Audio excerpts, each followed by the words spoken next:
Antes de começar o curso de fontes chaveadas, vem a pergunta: o que é fonte chaveada? Antigamente, os aparelhos eram alimentados utilizando um transformador e a tensão a ser induzida no secundário era retificada e filtrada, se tornando em uma tensão DC que em muitos casos já alimentava o aparelho. Em outros casos, essa tensão era estabilizada por reguladores a transistor ou por reguladores da família 78, formando uma nova linha para alimentar outras partes do aparelho. E quanto ao transformador, ele tinha as seguintes funções: isolar o circuito da rede, elevar ou baixar a tensão, neste caso aqui baixar, criar novas fases através de center tape para se obter retificação em onda completa, utilizando 2 diodos,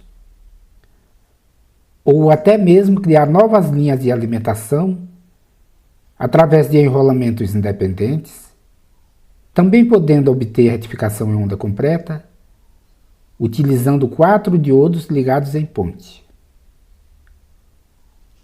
Se não precisássemos de nenhuma das funções citadas acima, não precisava nem utilizar transformador. Bastava retificar a tensão direto da rede, depois estabilizar, que já estava tudo certo para alimentar o aparelho.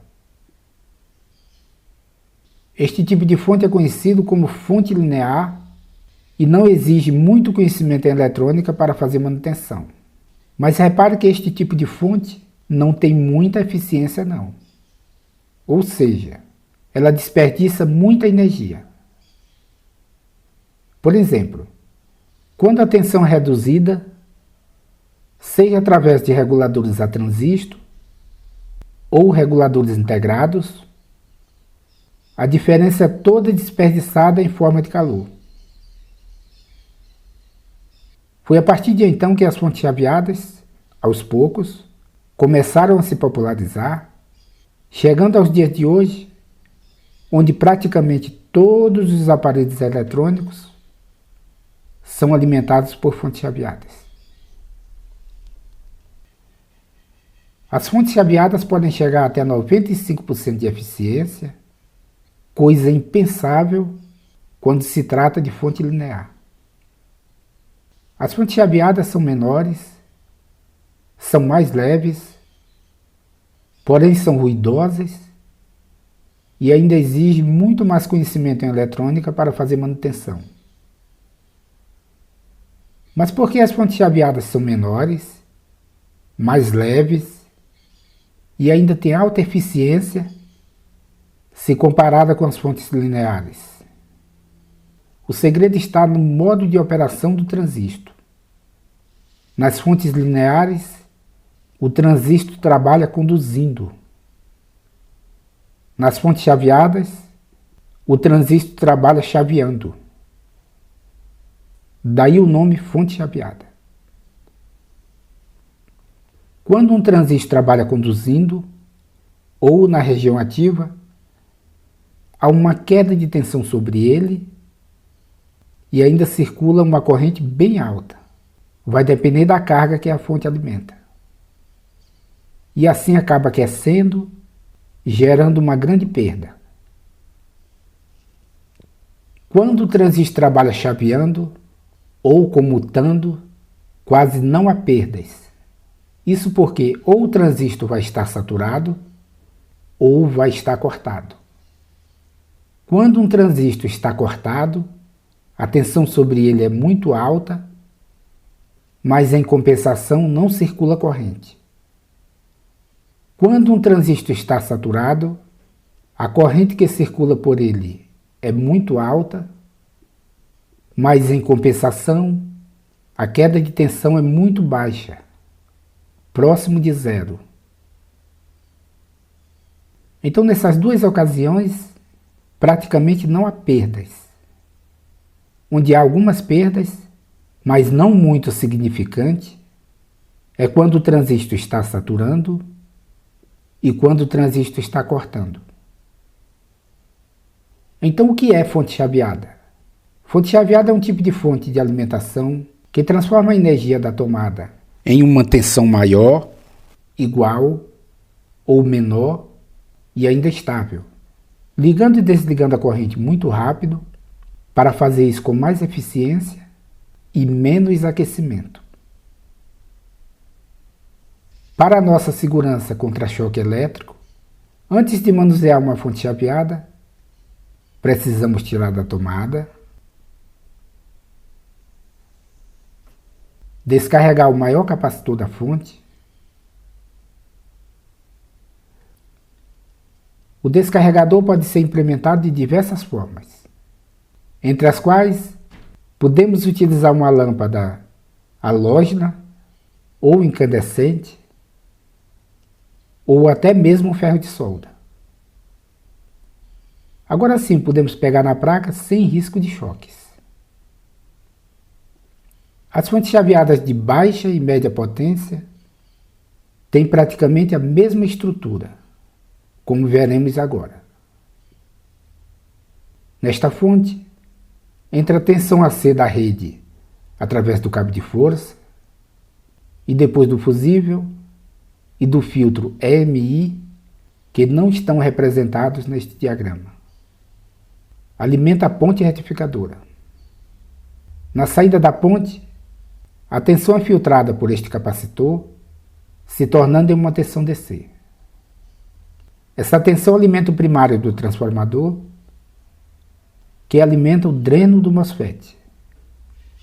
Na tensão de barramento, tem também um resistor, que neste caso vai no pino 8 do CI, por onde esta fonte parte. O pino 5 é o pino de saída de PWM para chavear o MOSFET. Com a fonte em funcionamento, os pulsos gerados no enrolamento auxiliar do transformador são retificados por este diodo e filtrados por este capacitor, se tornando em uma tensão DC para alimentar o CI através do pino 6, pino de VCC. Os pulsos gerados no enrolamento secundário são retificados por este diodo e filtrados por este capacitor, se tornando em uma tensão DC para alimentar a carga. Pendurado a essa tensão, tem também este resistor, que serve para alimentar o LED interno ao optoacoplador. Nesta linha de alimentação tem outro resistor, em série com mais um resistor, para o terra, formando um divisor de tensão. Esse divisor vai dizer para o 431 se a tensão na saída da fonte está baixa ou se está alta, para que através do optoacoplador o CI fique sabendo dessa informação através do pino 1, pino FB. De acordo com essa informação, o CI sabe se precisa ajustar a tensão de saída para cima ou para baixo para mantê-la estabilizada. Quando o MOSFET conduz, circula uma alta corrente por ele, gerando uma queda de tensão sobre este resistor, que serve para informar o CI o momento de desligar o pulso no gate do MOSFET. Esta fonte é exatamente igual à anterior, só os pinos do CI que trocam de função. Nesta, o pino 1 é GND, na anterior GND é o pino 4. Nesta, o pino 2 é FB, na anterior FB é o pino 1. Nesta, o pino 3 é partida, na anterior partida é o pino 8. Nesta, o pino 6 é a Sense, na anterior, a Sense é o pino 2. Nesta, o pino 7 é VCC, na anterior, VCC o pino 6. E nesta, o pino 8 é saída de PWM. Na anterior, saída de PWM é o pino 5. Nesta fonte, além da função dos pinos, temos ainda dois detalhezinhos que diferem das demais. São eles: nas demais fontes, o pino 3 do optacoplador vai no terra, enquanto o pino 4 no CI. Nesta, o pino 3 do optacoplador é que vai no CI, enquanto o pino 4 na tensão auxiliar. E outro detalhe que difere é que nas demais fontes, a tensão ajustada pelo ópto entra no pino FB e a tensão sobre a resistência gerada pela condução do MOSFET entra no pino IS. Nesta fonte, as duas tensões mencionadas entram por um só pino, que possui as duas funções. Nesta fonte,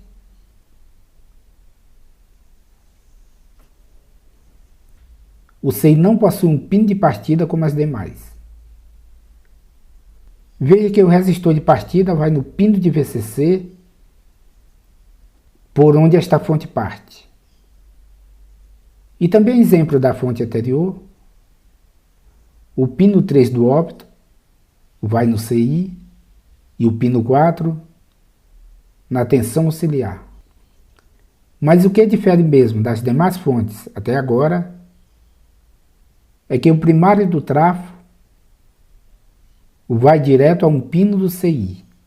E isso quer dizer o quê?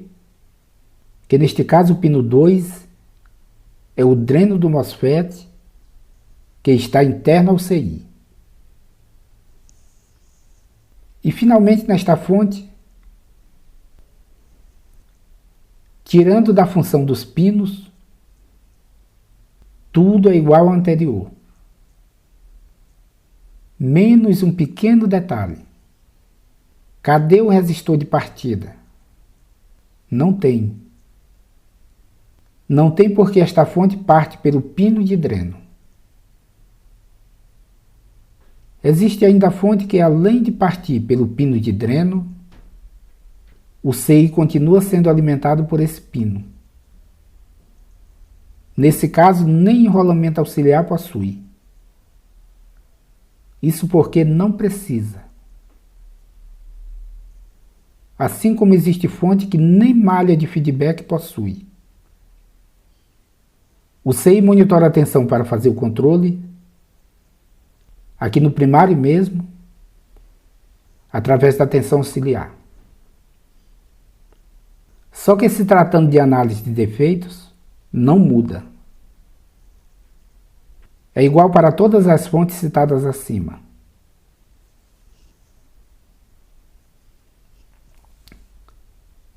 Já nas placas que contêm diversos conversores, depois da ponte retificadora, vamos encontrar um estágio PFC, que é exatamente o caso desta placa-fonte. Depois da ponte, vamos encontrar um capacitor de baixa capacitância, geralmente um poliéster. Podemos encontrar também aqui um diodo direto para a saída. Vamos encontrar também aqui um indutor. Após o indutor, o dreno de um MOSFET, um diodo, e após o diodo, aí sim temos um capacitor de filtro, como estamos acostumados. E é essa tensão PFC, que no modo ON, vai alimentar o ou os conversores existentes na placa. Esta placa-fonte possui um estágio PFC exatamente como o anterior. Só que a tensão não entra diretamente no transformador, e sim no dreno de um MOSFET. Isso porque esta placa utiliza um conversor Half-Bridge como fonte principal, e não um conversor Freiberg como na fonte anterior. Então isto foi só uma introdução sobre fontes chapeadas, e no curso vamos ver praticamente tudo sobre elas, incluindo mais de 100 análises de defeitos na prática.